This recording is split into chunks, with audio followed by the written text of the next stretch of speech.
رسول رحمت صلی اللہ علیہ وسلم بہت زیادہ کثرت سے رویا کرتے تھے،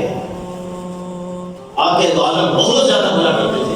بلکہ ایک حدیث مبارکہ ہے عائشہ صدیقہ رضی اللہ تعالیٰ عنہ کے پاس، انہا کے پاس کچھ صحابہ کے جا کے عرض کرنے لگے، اماں جان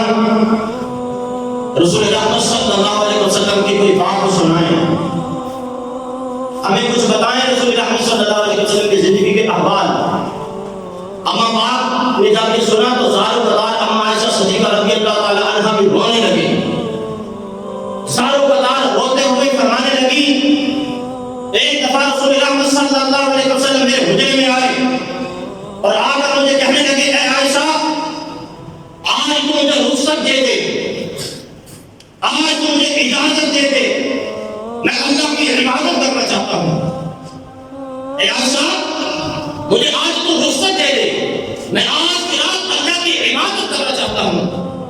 اما عائشہ صدیقہ رضی اللہ تعالی عنہ نے عرض کی، یا رسول اللہ صلی اللہ علیہ وسلم میں اپنی کرامت سے زیادہ، میں اپنی خواہش سے زیادہ آپ کو اللہ کا قرب رکھتے ہوئے زیادہ پسند کرتی ہوں، آپ اللہ کی عبادت میں مشغول ہو جائیں۔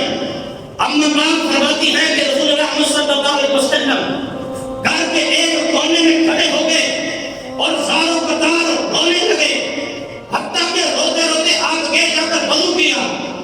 وضو کرنے کے بعد پھر آئے،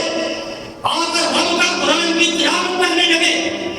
رسول اللہ رب کے قرآن کی تلاوت فرماتے ہیں، ساتھ ساتھ روئے جاتے ہیں، حتیٰ کہ حضرت بلال حبشی رضی اللہ تعالیٰ عنہ آپ تشریف لے کر آئے، آ کر عرض کرنے لگے، یا رسول اللہ صلی اللہ علیہ وسلم آپ کیوں روتے ہیں، آپ کیوں زاروں قطار رو رہے ہیں؟ اللہ کے نام سے ارشاد فرمایا،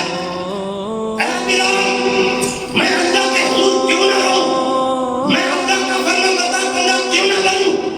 بلکہ مجھے اللہ کے حضور زیادہ سے زیادہ رونا چاہیے،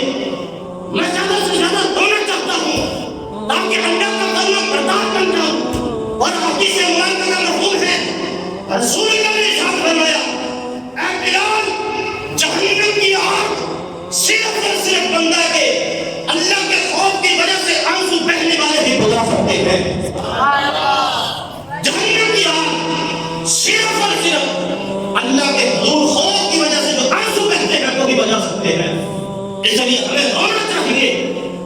اللہ کے خوف کی وجہ سے جو روئے گا اس کے اوپر جہنم کی آگ حرام ہو جائے گی۔